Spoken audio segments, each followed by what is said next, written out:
feel-good coach is so hard to find. So hard to choose, tough nut, player's guy, or something in between. One thing is for sure, though, in the NHL, when you're done, you're done. Until the next team quickly calls and puts you back in the saddle. Today on SPORTSNET Countdown, NHL head coaches who kept coming back. You're fired. You're hired. Next on SPORTSNET Countdown.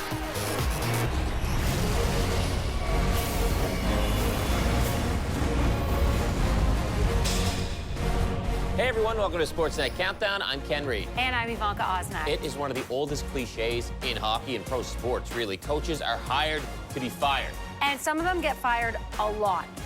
But then they get hired a lot. Yes, some coaches just keep coming back and keep coming back and keep coming back. Kind of like a cat who has 9 lives. It's the men who keep finding themselves behind the bench. The men who have coached the most NHL teams, comeback coaches in SPORTSNET Countdown. Number 25, Vic Stasiak. When Stasiak became the second coach in Vancouver Canucks history, it would be his third and final NHL gig. On his playing resume, Stasiak has what every coach might take as a bad sign. He was traded by the one and only Jack Adams.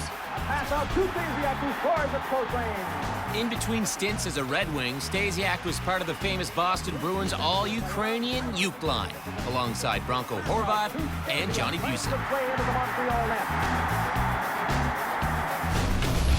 Number 24, Craig Ramsay. While playing junior for the Peterborough Petes under coach Roger Nielsen, Craig Ramsay went into the coach's office one day to quit. During their meeting, Nielsen fell asleep, and when he woke up, he calmly told Ramsay to stay, and he agreed. Before his coaching career, Ramsay would be shaped by Nielsen into one of the toughest defensive forwards in the NHL. As a coach, he led 3 teams, the Buffalo Sabres, Philadelphia Flyers, and Atlanta Thrashers. Number 23, Dick Irvin. Imagine the Montreal Canadiens nearing bankruptcy. That's what Coach Dick Irvin is said to have saved the team from in the early 1940s, when he took a struggling franchise and filled the form, winning 3 Stanley Cups during his tenure. It didn't hurt that a guy nicknamed the Rocket soon joined his roster either. Irving was the bench boss for 3 clubs: Montreal, the Chicago Blackhawks, and the Toronto Maple Leafs. Number 22, Bob Berry. LA out to a great start. When asked what he is most proud of as a coach, Bob Berry says it was the time he put the Triple Crown line of Marcel Dion, Dave Taylor, and Charlie Simmer together on the Los Angeles Kings. Simmer goes behind the Detroit net. Simmer with it. Kings in one. Nice over Dion. He scores! What a play! When the line went out on the power play, players on the bench would blurt out, "Goal coming!" They were more often right than wrong.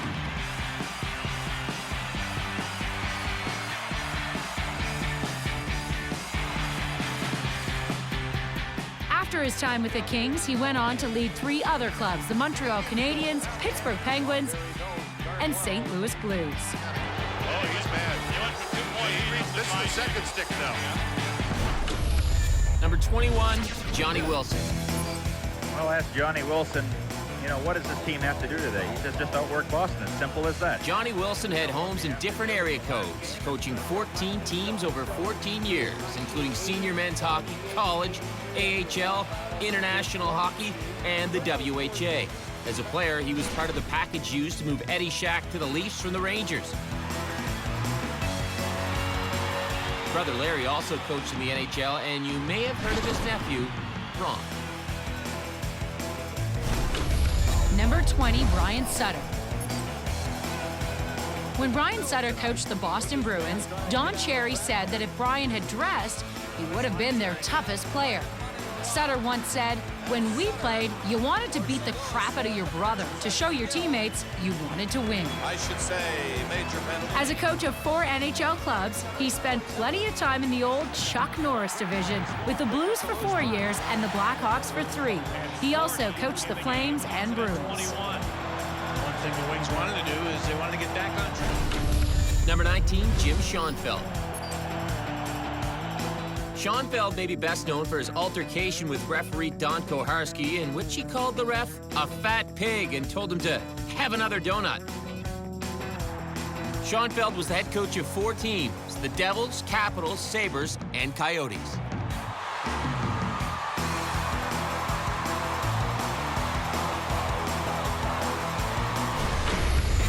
Number 18, Terry Murray. Part of the first pair of sibling coaches in the NHL, Terry Murray twice replaced his brother Brian on the bench. After being swapped as a coach of the LA Kings for Daryl Sutter in 2011 and watching the team then win it all, Terry remains stuck at 499 career wins. Murray was the head coach with 4 organizations, and he currently coaches the Flyers' AHL team, the Phantoms. Number 17, Jacques Martin. Many remember the playoff struggles Jacques Martin and the Ottawa Senators had with the Toronto Maple Leafs. But few remember that Martin was losing in the playoffs against Toronto long before it was cool, as the bench boss at the St. Louis Blues in 1987. He's also been a head coach in Florida and Montreal. In 2002, while leading Ottawa, he stepped aside for the final 2 games of the season to allow assistant Roger Nielsen to reach 1,000 games coach. The crowd is standing here in Ottawa, and they're cheering their coach tonight, Roger Nielsen. Number 16, Ron Wilson. Kids may have been disappointed when they saw that Ron Wilson was the first coach of the Mighty Ducks of Anaheim and not Emilio Estevez. But it was Wilson acting childlike when he got a contract extension over the 2011 Christmas holidays as coach of the Maple Leafs. "I got a Red Ryder BB gun and an extension," boasted Wilson on Twitter. He did not tweet about being fired 3 months later. Wilson hasn't had a job since, but he coached the Capitals and Sharks between his tenures with Anaheim and Toronto. Open his hand and winds up, score! Now, Ron Wilson is one guy who hasn't resurfaced. You get the odd interview from him, clip, but that's about it since he was let go by the Leafs back in March of 2012. Maybe he's still stressed out because you know what? Coaching is one stressful gig. This is rather stressful, too. This is a stressful countdown. So we're going to lighten the mood just a little bit with a little, what were you thinking?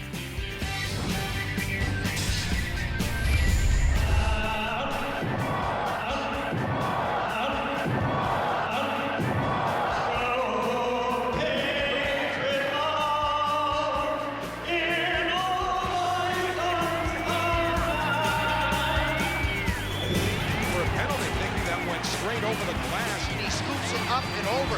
You got to be pretty strong to do that. Watch this. Norma looks to be shaken up just a little bit. He goes in for the big hit.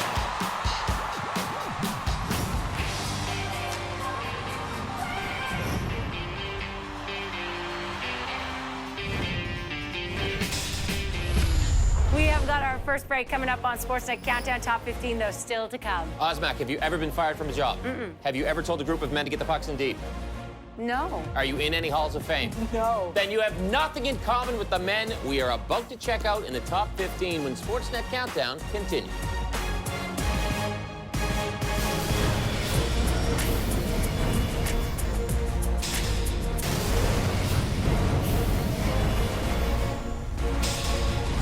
We are back on Sportsnet Countdown looking at comeback coaches, and there are some legendary names on the list. That's right. Let's keep this countdown rolling ahead. Number 15, a man who went into the Hall of Fame as a player and could likely go in as a coach as well. Number 15, Jacques Lemaire. Known for his trap-based coaching style, Lemaire's New Jersey Devils actually scored the second most goals in 1993-94.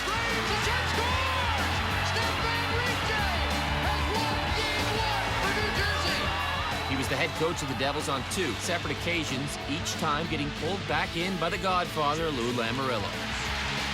When Lemaire and later Larry Robinson joined the Devils in 1993, blue liner Ken Danico said he'd learned more about playing defense in the first 3 days than he had in the last decade. Before his first stop in Jersey, Lemaire led the Canadiens and would later coach the Wild between 2000 and 2009.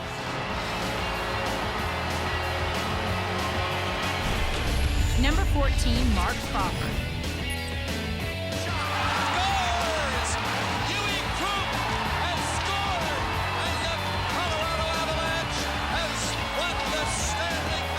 Mark Crawford won the Cup as coach in 1996 with the Colorado Avalanche, but he may be best known for his infamous involvement in the doomed shootout in Nagano. Reports are that Wayne Gretzky hasn't returned to the NHL because he is still stapled to that bench. That move still baffles many. The well-traveled Crawford spent time as a coach with 4 NHL organizations, including the Canucks, Kings, Stars, and the Nordiques before they moved to Colorado. A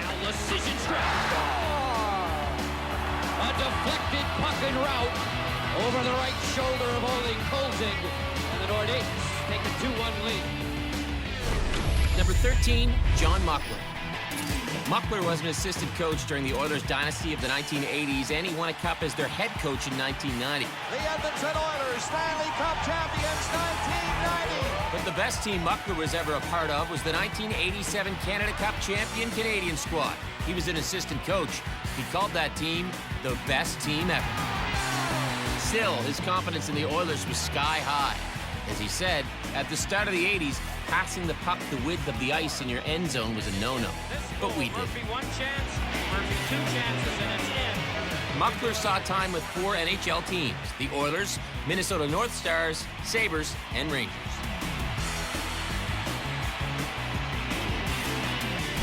Number 12, Peter Laviolette. If you thought Peter Laviolette's firing in 2013 after just 3 games was premature, he's actually tied for 4th in that category. Chicago Blackhawks coach Paul Thompson holds the top spot, having been fired in 1944 after just 1 game, an 11-5 loss to the Maple Leafs. Peter Laviolette is ticked off. Flyers GM Paul Holmgren said he had a gut feeling about Laviolette's firing on a plane ride back from a road trip. Less than a month earlier, owner Ed Snyder had told media that he was thrilled to have Laviolette. Laviolette is on his 4th NHL gig with the Nashville Predators. In addition to the Preds and Flyers, he's also coached the Islanders and Hurricanes. The Carolina Hurricanes turned the page on the Peter Laviolette era and said goodbye to the only coach to bring a Stanley Cup to Carolina. Number 11, Pat Burns. When Pat Burns was hired in Toronto, he had received calls from other teams as well, namely the LA Kings, whom his Leafs would lose to in the 1993 conference final. I wasn't interested in going to practice with sandals on, he told the Toronto media. Burns admitted to not knowing the players well, referring to the recently acquired Doug Gilmour as Daryl. When Gilmour heard about the flub, he joked, "Tell George, no problem." The two had their first meeting at Fillmore's, a Toronto club where Burns was mobbed for autographs. Burns often called the 92-93 Leafs his favorite team. His second, third, and fourth favorite teams would have to be the Canadiens, Bruins, and Devils in no particular order. Number 10, Ken Hitchcock. Greatest coach the Stars franchise has ever had. In his second year as an NHL head coach, Hitchcock led the second-seeded Dallas Stars through a 7-game series with Curtis Joseph and the Edmonton Oilers. In the final moments of overtime in Game 7, Joseph stunned Joe Nieuwendyk by catching a rebound point-blank with Nieuwendyk on the doorstep. Minutes later, Todd Marchand upset the Stars with a breakaway goal. But just 2 years later, Nieuwendyk won the Conn Smythe Trophy, and Ken Hitchcock led the Stars to their first and only Stanley Cup. They beat the Buffalo Sabres by a toe. He's on his 4th stop now with the Blues. In addition to St. Louis and Dallas, he's also coached in Philadelphia and Columbus. Number 9, Daryl Sutter. We've all seen Daryl Sutter's one-word answers at press conferences. The man knows the art of saying nothing when nothing is left to say. Take a Jets-Blackhawks game from 1993 as an example. Sutter watched from the Chicago bench as Winnipeg's Nelson Emerson caught a puck out of the air behind Ed Belfour's goal and stuffed it in the net with his hand in overtime. Even after video replay, the referee counted it, and the Hawks bench, including Sutter, stormed the ice in protest. "You know what my feelings are," he said. "I can't say anything." Ask Sutter about fertilizer and he might talk your ear off. Ask him what the difference in a 2-1 game was and he'll say, 1 goal. Sutter also took his traveling poetry slam through San Jose and Calgary, and he's currently the head coach in LA. to Kyle Clifford. Toffoli shoots, great save, rebound. They score! Alec Martinez gets the goal. The Los Angeles Kings have won the Stanley Cup.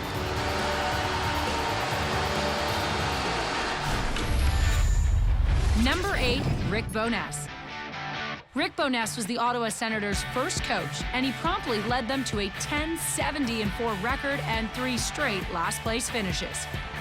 The Senators were suspected of tanking in 1993 in order to land Alexandre Daigle in the draft, but nothing more than a fine was dealt. The coach would later say that Daigle didn't love the game, while the failed first overall pick famously said, "No one remembers number 2. Selected second overall in the same draft, that would be Chris Pronger. Good night, nurse. Pronger made no mistake. Bowness was the bench boss for 5 teams, but also stood as an assistant for 5, and currently is an associate to John Cooper down in Tampa Bay. Number 7, Paul Maurice. After suffering a serious eye injury while playing in the Ontario Hockey League, Peter Carmanos offered to trade Paul Maurice or give him a coaching job. Maurice would later become the youngest head coach in the NHL at the age of 28 and the youngest coach to reach 1,000 games behind the bench. Even though he'd made the Stanley Cup final with the Carolina Hurricanes in 2002, he called his 07-08 Leafs the most talented team he'd ever coached, adding a guarantee, saying, "We'll make the playoffs and compete for the Stanley Cup." And it looks like McCabe who shoots it in his own net. The Leafs finished 12th in the East. Maurice has been behind the bench in Hartford, Carolina, Toronto, Carolina again, and Winnipeg. Drops to Scheifele, scores! Number 6, Brian Murray. For Brian Murray, it's always been about the family. Murray's hockey career has often been tied up with his brother Terry's. In addition to being one of the first brothers to coach together in the NHL while with Washington, Brian, 8 years older, coached Terry as a player in Brian's first year as the Capitals bench boss.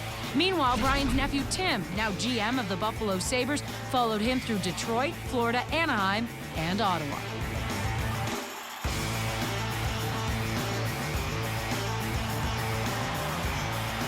In total, Brian has coached 5 different teams. Hey, guess what I get to point out now? Give it to me. Nova Scotia content. Rick course. Bowness coming in at number 8. In fact, he played 173 games in the NHL before he got into coaching. Every time you mention Nova Scotia, I know you get some money, but I also think, what were you thinking?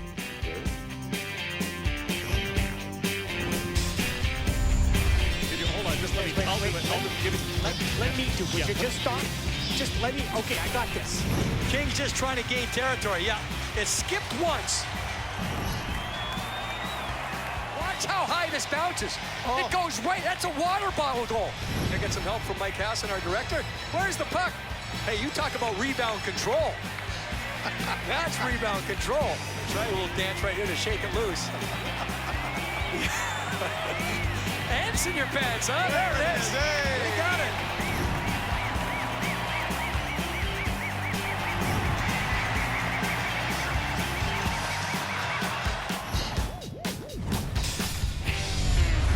Coach, get fired, repeat. That's the theme of today's countdown. Yeah, comeback coaches, the top 5 on the way. Among them, a guy we used to work with. Were we terrified of him? He was such a delight. Or was he? Find out when the countdown continues. That's a tease.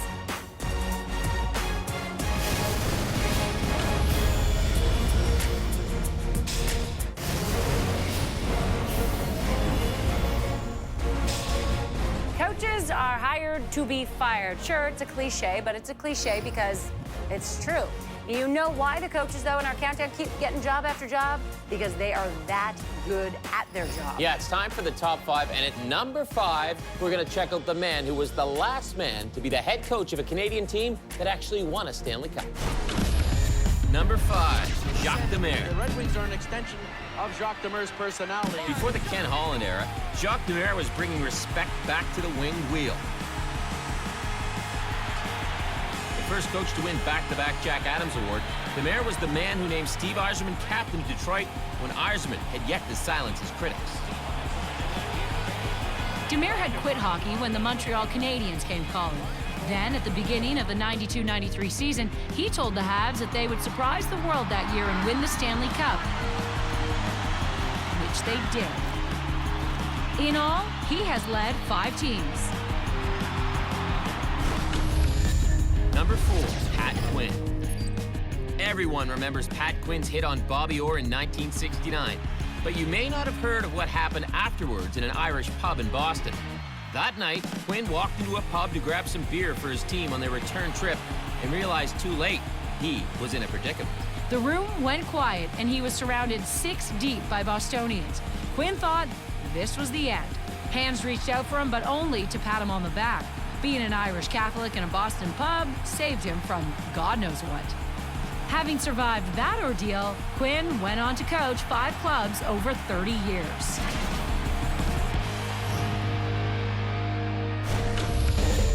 Number 3, Scotty Bowman.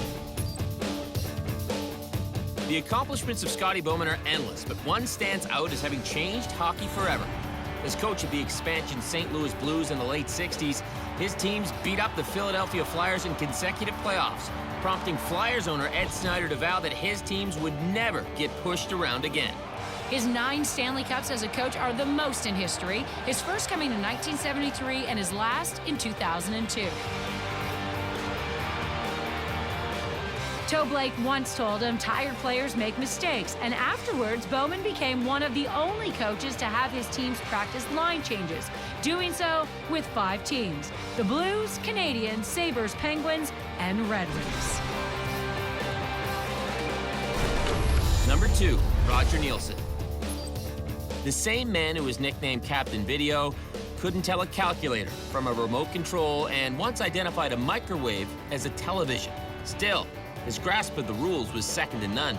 He'd send out a defenseman to chase a player on a penalty shot, or he'd pull his goalies and have them leave their stick in the crease. The closest Nielsen got to winning a Stanley Cup behind the bench was as the little-known video analyst for the 1983-84 Edmonton Oilers, who won their first cup that season. The Oilers have won the Stanley Cup. As a coach, he led 8 different NHL teams in over 25 years. Number 1, Mike Keenan. A former teacher at Forest Hill Collegiate in Toronto, Mike Keenan got one of his first coaching gigs with the high school girls swim team. Known as Iron Mike, his players sometimes had less than flattering things to say about him. Keenan spent time with the Flyers, Blackhawks, the Rangers, where he won a cup in '94, the Blues, Canucks, Bruins, Panthers, and Flames. Keenan is the only coach to win both the KHL title and the Stanley Cup. The GM of Metallurg Magnitogorsk said of Keenan that from all the Canadian coaches, he's the most Russian. Forever enigmatic, Keenan says it best: it's better to understand than be understood. Full disclosure, Mike Keenan used to work at SPORTSNET. One night, they tell Evanka and I, Mike Keenan's going to come down on set with you guys, and you're going to do a little chat with him. We were terrified. Yeah, but he was a softie. He was the nicest teddy guy. Bear. He was also a bit of a fashionista. Showed up looking pretty Rico Suave, right? Iron Mike, good-looking dude, and don't forget he's won a title in the KHL as well. The man knows how to win. That's true. Okay, if you'd like to chime in on our countdown, this is where we encourage you to do so. Tweet away and use the hashtag SNCountdown. That is it for this edition of Sportsnet Countdown. I'm Ken Reid. And I'm Evanka Osmak. See you next time.